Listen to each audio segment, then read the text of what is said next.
Hi guys, সবাইকে good morning. তো এখন সকাল মনে হয় 10টা সাড়ে 10টা হবে। তো আমি অনেকক্ষণ আগেই ঘুম থেকে উঠে পড়েছি, উঠে ফ্রেশ ট্রেশ হয়ে চাও খাওয়া হয়ে গেছে।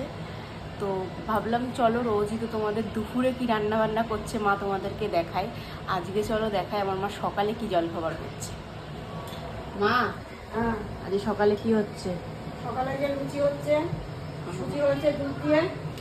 এই আর যে এই যে আলুর সুজিটা তরকারি, এই যে এখানে রয়েছে, আর আমরা এটা সাদা দুধ আর আলুর তরকারি করি, ভুলে গেছি হলুদ দিয়ে ফেলেছি। লুচির সঙ্গে সাদা আলুর তরকারিটাই করি, ওটাই সবাই পছন্দ করে। হ্যাঁ, আর কারি পাতা দেয় ওতে। মায়ের আগে একটা ভিডিওতে তোমাদের সাথে শেয়ার করেছে, আর এই যেখানে কারি তেলটা পাতা বসিয়ে দিয়ে ওটা দিয়েছে। করি, সাদা তরকারিটাই বেশি করি আমরা লুচির সঙ্গে। আর মানে খেতে খুব ভালো লাগে।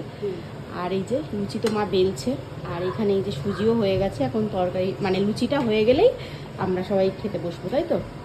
একটু ভাজি লুচি দেবো। টাটা।